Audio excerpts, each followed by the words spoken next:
Bahasa dan Sastra Indonesia kelas 3A.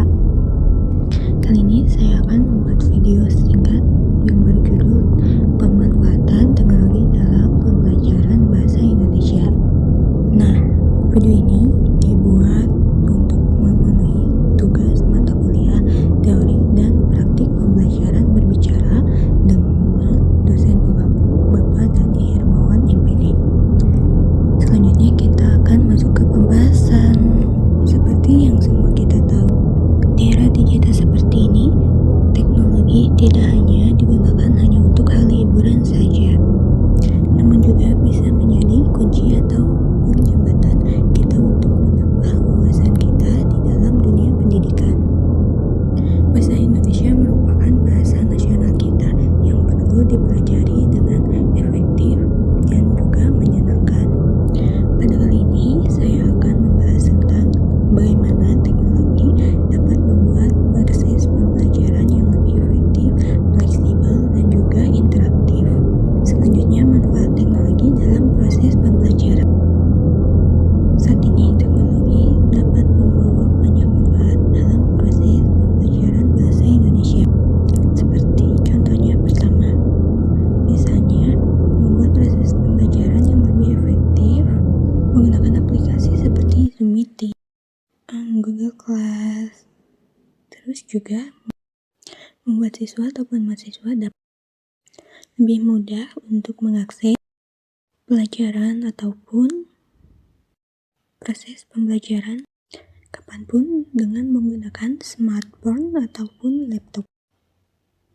Kedua, teknologi juga dapat meningkatkan interaktif dengan memberikan soal berbasis game dengan menggunakan web, contohnya web Kahoot ataupun web lainnya.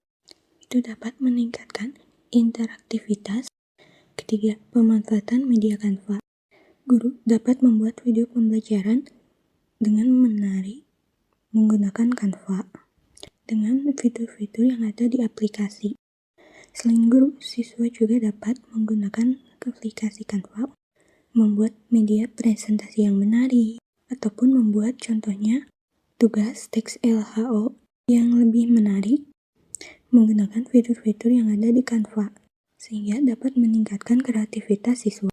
Tidak hanya manfaat, teknologi juga dapat memberikan tantangan ataupun efek samping seperti yang pertama, ketergantungan terhadap gadget. Kedua, mengurangnya interaksi sosial. Ketiga, masalah terhadap atau bagi desa-desa terpencil. Maka untuk meminimalisir hal tersebut, kita perlu beberapa hal. Untuk meminimalisir hal-hal tersebut, pertama, gunakan teknologi untuk pelengkap ataupun penambah wawasan, bukan untuk pengganti guru. Kedua, pilih sumber terpercaya dan awasi saat penggunaannya. Dan terakhir, ketiga, gabungkan dengan aktivitas offline, contohnya dengan diskusi kelompok ataupun dengan tanya jawab dengan siswa. Dengan cara seperti ini, maka teknologi bisa digunakan secara bijak untuk pembelajaran bahasa Indonesia. Demikian pembahasan saya kali ini tentang pemanfaatan teknologi dalam proses pembelajaran bahasa Indonesia. Teknologi benar-benar membuka peluang untuk kita menambah wawasan, selain juga mendapatkan wawasan tersebut dari sekolah ataupun dari guru untuk belajar. Jadi, mari kita gunakan teknologi yang tersedia saat ini secara bijak dan juga sebaik mungkin untuk menambah pengetahuan kita.